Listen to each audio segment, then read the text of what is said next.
Countdown to Kickoff is brought to you and supported by Saltire Energy, the global market leader in specialist drilling equipment rental.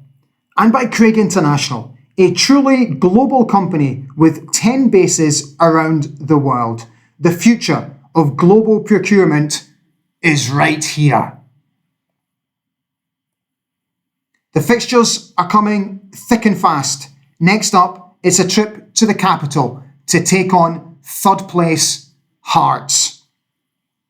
Kick-off at Tynecastle on Saturday is at 3 p.m. UK time.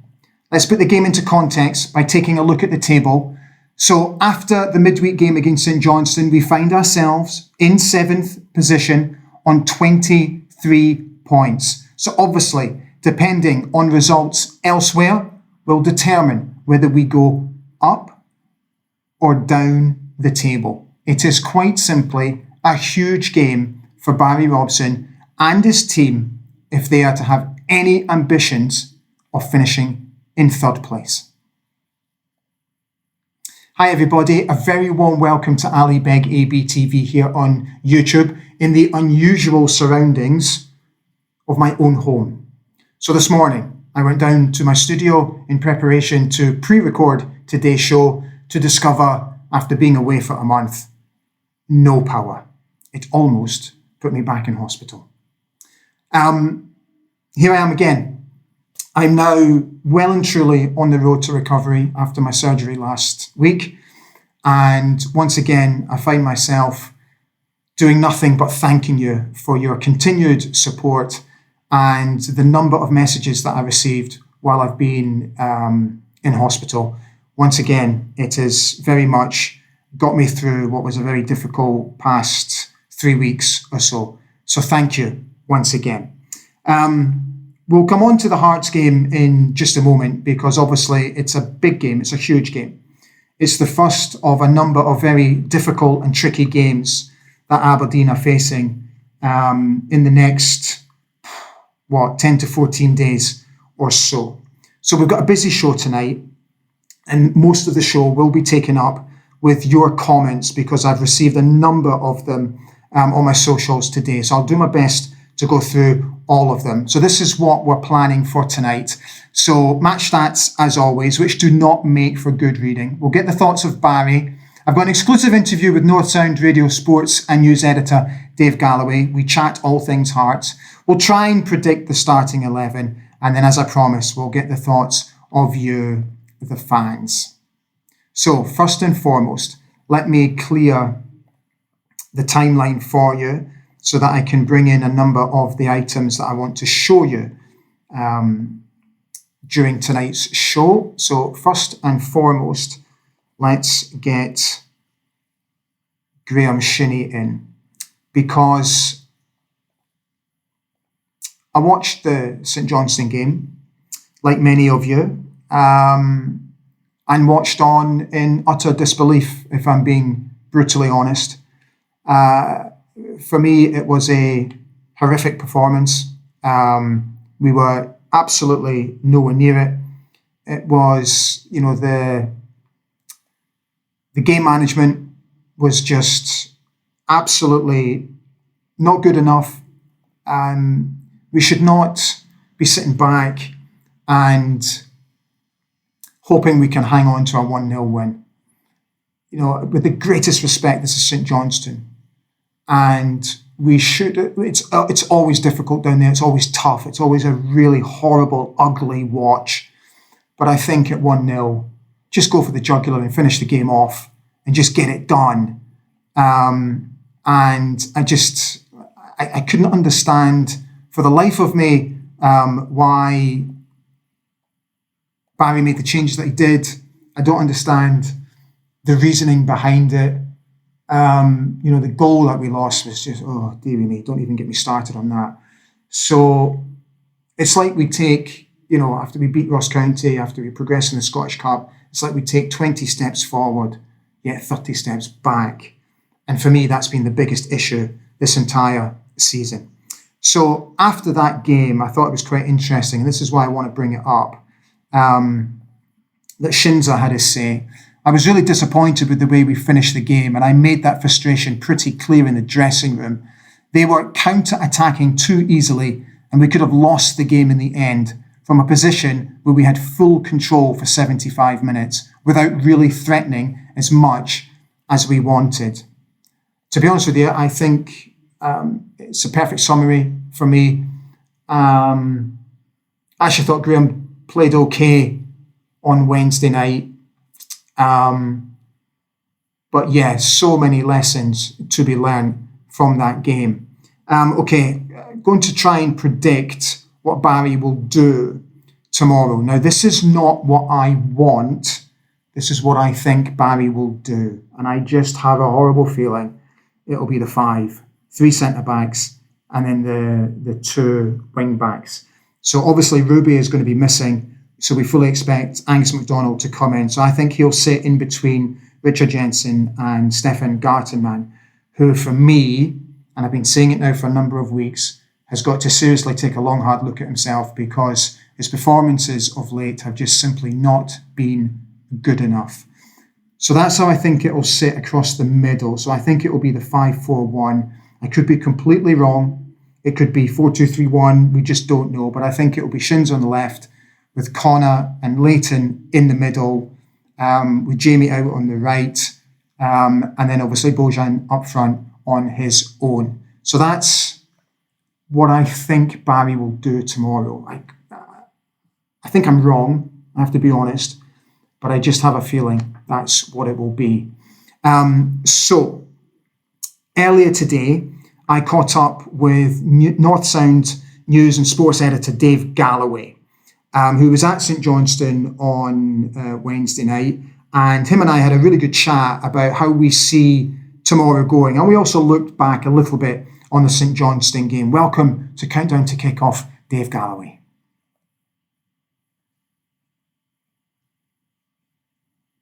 Very good morning. Thank you so much for coming on. I know you've got a busy day as always on a Friday with various press conferences and stuff like that. So thanks for jumping on. No problem. Before we touch on the Hearts game, I have to admit the backlash from Wednesday's game, I was half expecting to see it, but I wasn't expecting to see the volume of backlash on social media. It's not come as a big surprise, has it? It hasn't, unfortunately. I mean, it's widely seen that, the manager brings a lot of the difficulties and criticism on himself. I like Barry a lot, and I don't believe he's a bad coach by any manner of means. He's a good guy, he's a good manager, a good coach, but is he maybe creating his own problems with the uninspiring play and the baffling substitutions? I mean, the St Johnston game, it was a painful watch, even with the 4-2-3-1 on the go. But then for some reason, Barry decides, oh, let's go 3 at the back, 5 at the back, call it what you will. And within minutes, Aberdeen conceded a really, really sloppy goal, a schoolboy goal. So, it wasn't surprising to see the volume of criticism. What I would take exception to is the personal nature of some of them. Sure. That's completely unacceptable. Yeah, but by all means, criticize the guy if you think he's done something wrong. Yeah. Okay, Hearts. So I think the game at Pittodrie for me goes out the window. I think that it's irrelevant. What I do think is relevant is what Barry will learn from the first game at Tynecastle, where they absolutely whipped us. But I still have a horrible feeling, Dave, that he'll go 5 at the back, with the 3 centre-backs and the 2 wing-backs, which I don't think is going to do us any favours. No, I would have to agree. I mean, what he did against St Johnston was maybe a case in point. Fine, Nicky Devlin he's a great right back, and he's a very good wing back as well. Johnny Hayes, love Johnny, great servant to the club, great professional, but I don't think at this stage in his career he's a wing back. He doesn't have the power, he doesn't have the legs, to get forward. So I really hope that Barry sticks to the 4-2-3-1, because that is what is best. That is what is going to get Aberdeen a result. I think if Aberdeen go 3 at the back, 5 at the back, at Tynecastle, you know, they're leaving themselves wide open to get in a bit of a hiding, and you know, nobody wants to see that, because you just look at the fixtures that are coming up, right? It's Tuesday night, potential banana skin, Dundee coming to Pittodrie, and then this is where it gets into a bit of a nightmare. Celtic at home and Rangers away in the space of 4 days. Yeah. You know, that's the thing, is that Aberdeen have to get points, they have to get wins, and you think, well, where are they going to get them from? I must admit, I think the next 4 to 5 games are very much defining for Barry's future as manager of Aberdeen Football Club. And I think the board will have to act if we don't get points on the board. Yeah, I never like to look at that scenario, Ali, because you know, Aberdeen have changed managers far too often. You can't keep going and sacking manager after manager after manager. But yeah, you're right. There does have to come a point in the sand where you say, I'm sorry, it's not working. And if, you know, if Aberdeen get a bad beating, or any sort of beating, I would think, against Hearts, and then they slip up against Dundee, you know, a few people expect them to take anything from Celtic or Rangers. So, you know, yeah, of course, everything in the garden could be rosy. Aberdeen could get a great victory at Tynecastle. They could beat Dundee. They could get good results against Celtic and Rangers. But on the other hand, if things go really awry, as I fear they might, but I absolutely pray that they don't, then I think we could be looking at a change, and you know, nobody wants to see that. No, I know, and I you know, it's not something that, you know, that I like talking about, but I just think we're at that stage now where, you know, we can't ignore it any longer. Just to finish off, let's finish on a positive. If we are to beat Hearts, if we're to get something from the game, how do you see that? How do you see us getting the positives from the game? Well, obviously, set up. With 4 at the back. Do you go 2-3-1 in front of that? If you do, the 3 that are playing behind the main striker, they've got to go wide, and they've got to provide good service, you know, down the flanks. If it's Polvara and McGrath, don't have them in the middle, have them going wide, or maybe bring in somebody like Morris to factor that into the equation, so he can use his speed, you know, to get down the wing, get crosses, and maybe play Duke as well, or maybe go 4-3-3, maybe with Morris up front on one side, Miovski in the middle, and Duke on the other side. I know wide is maybe not his preferred position, but you know, that would be really positive and a real statement of intent. It would get the fans on side straight away. Yeah, we have to, and I think we have to try and get at Hearts if we can. And I pray no long ball. Oh, dearie me. No long balls, bumf. Dave, listen, thank you so much for jumping on. It's great to see you as always. Thanks, Ali. Enjoy your weekend, yeah? All the best. Cheers. Top man.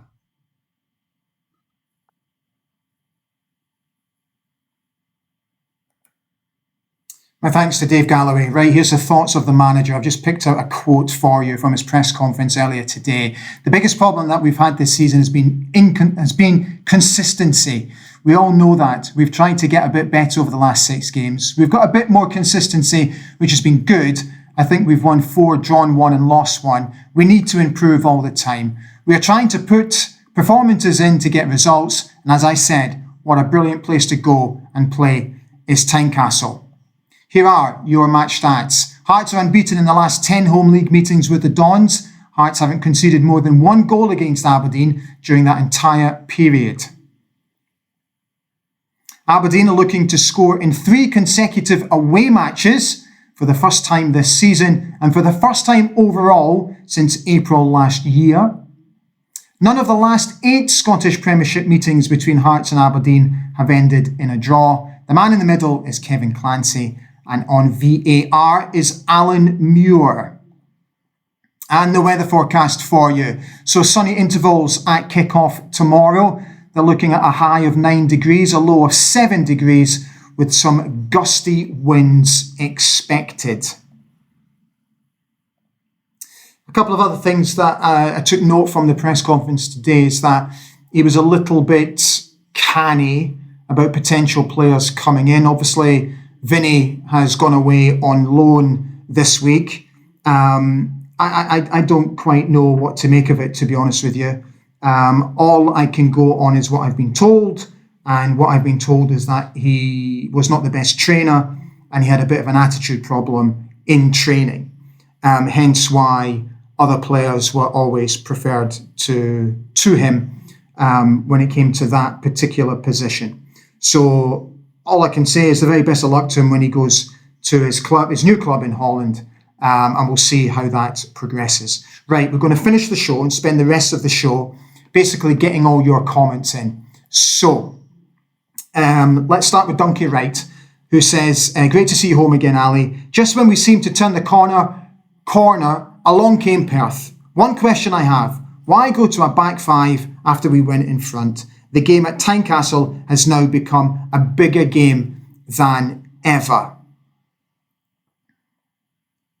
Gareth Harriman has said, I can't see us taking anything from Tynecastle, and at best a draw with Dundee. Then it's Celtic, Rangers. So I can see Barry being removed before we play Bonnyrigg in the Scottish Cup. Morag MacArthur has said, sad times. Still don't think we have a system the players are comfortable with. We need to play to our strengths. Daniel McLeod has said, we need to win the next 2 games to have a chance to get third spot. Robson needs to get the team together and do this. I completely agree. Mike Hughes says, welcome back. I think Dave Cormack has lost interest in running the club hands-on. I'm not 100% sure about that. The whole atmosphere and feel around the place is of people at the top who don't give a toss as long as we're making money. I take your point. I totally take your point, Mike. I have to say I don't overly agree with it, but fully respect your comment. Mark Smith has said, great to see you've returned. Thanks, Mark. Don't like saying this, but for me, Robson is running out of rope. We've now played half a league campaign and a blind man running for his life could see that it's not working. Let's load some more comments. Okay, so Gary Ross is quite scathing. He has said, I've never wanted a manager sacked so much in my 44 years supporting the Dons. Kevin Watts has said, it's no coincidence when Barron goes off, we go downhill. Just one of the decisions that I don't understand. Excuse me. Keith Shepherd has said, looking forward to another straightforward game at another sold-out Tynecastle. Should be 8 without loss for Scotland's third force, he says.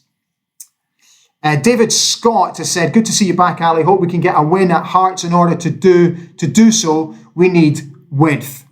Morris, Duke, either side. Hayes not working. As for Jack McKenzie, very rarely goes by his man. We need a win, difficult as that looks. At times, I thought Jack actually did really well on Wednesday night, particularly when he attempted to bomb down that left-hand side. And a couple of times he did. And that's why I thought, when we went 1-0 up, it was crying out for Duke to come on, to run ragged on that left-hand side, and not Johnny to play in that wing-back position, which Dave mentioned during the interview. So Paul Hurd has said, good to see you back, Ali. Wednesday night, oofed. I don't know if I was more alarmed at seeing no sign of progress on the creativity, bossing the game side of things, or my lack of emotion towards a valuable couple of points dropped. Paul Ramsey has said, something fundamentally wrong at the club. Loser mentality. On the pitch, more often than not, we are not only outplayed, but outfought. He goes on to say, Alan Burrows, etc., all getting plaudits for communicating with the fans, but in terms of raising the bar around performances and results, we are no further forward than when Derek McInnes left. Where do we go from here? He finishes off to say. David Gold has asked if my health is improving. It most certainly is. Feeling much, much better after surgery. Unfortunately, I don't have anything other than pessimistic thoughts on this weekend's trip to Tynecastle. I hope I'm wrong, but the league table doesn't lie.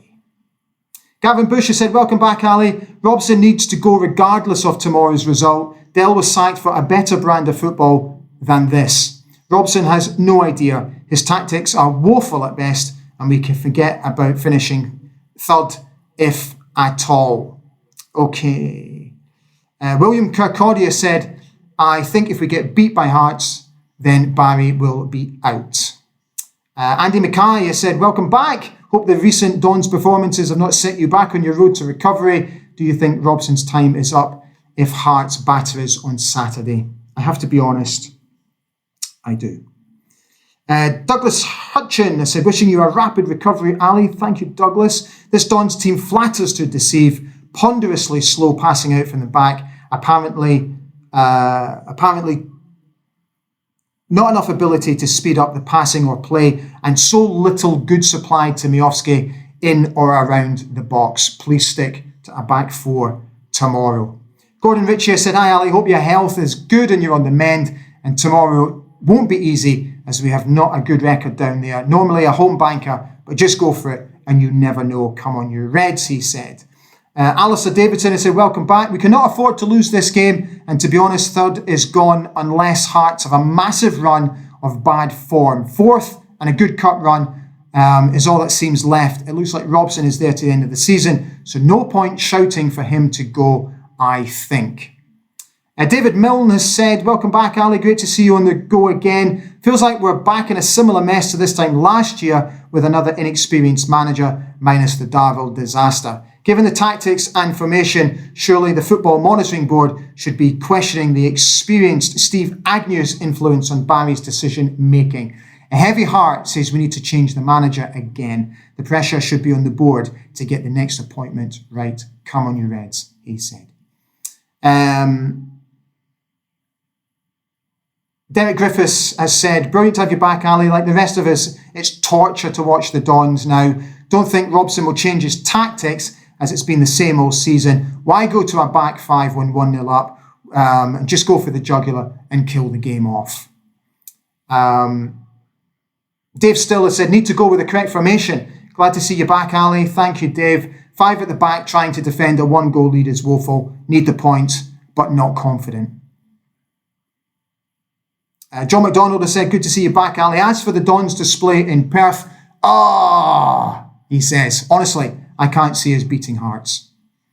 Barry Herbertson has said, it feels like 1 step forward and 3 back these days. Robson is not learning any lessons and making changes. To go to a back 5 in defence against the Saints was criminal. It's time for him to go.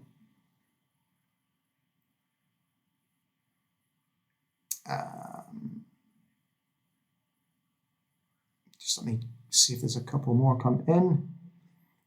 Lewis Sutherland has said, Wednesday was awful to watch, as was the Clyde game last Friday. One big question for me was, why bring on Hayes when it was blatantly obvious time has caught up with him? I fear we will be on the end of a drubbing on Saturday as the team are struggling with Barry's setup and tactics. Hope I'm wrong, but I can't see anything than another defeat in Edinburgh.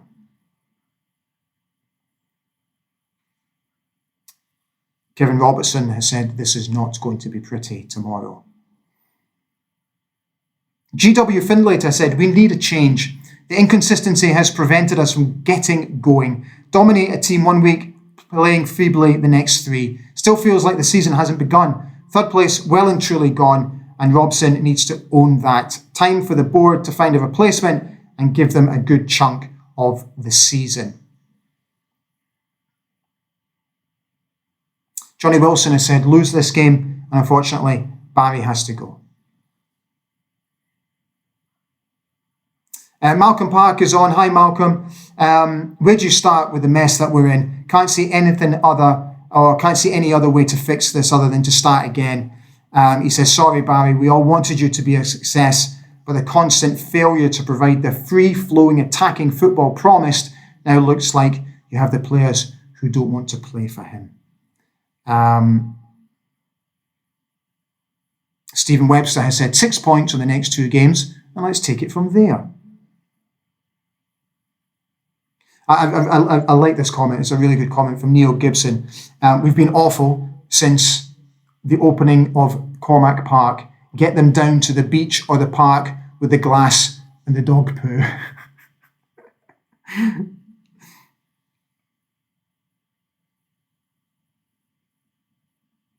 Alex McDonald has said, the only thing I can say is that we are sleepwalking to disaster with Robson at the helm. He's had his chance and blown it big time with his stubbornness. Time for Dave Cormac to pull the plug.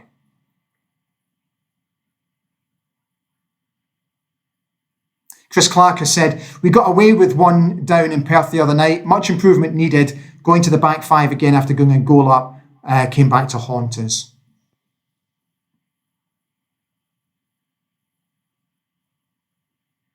Okay, right. So that's all the messages that have come in. I'm sorry if I didn't get to all of them. Thank you so much, because we've done now we've done over 25 minutes, coming up to half an hour. So guys, thank you so much for watching tonight's pre-recorded show.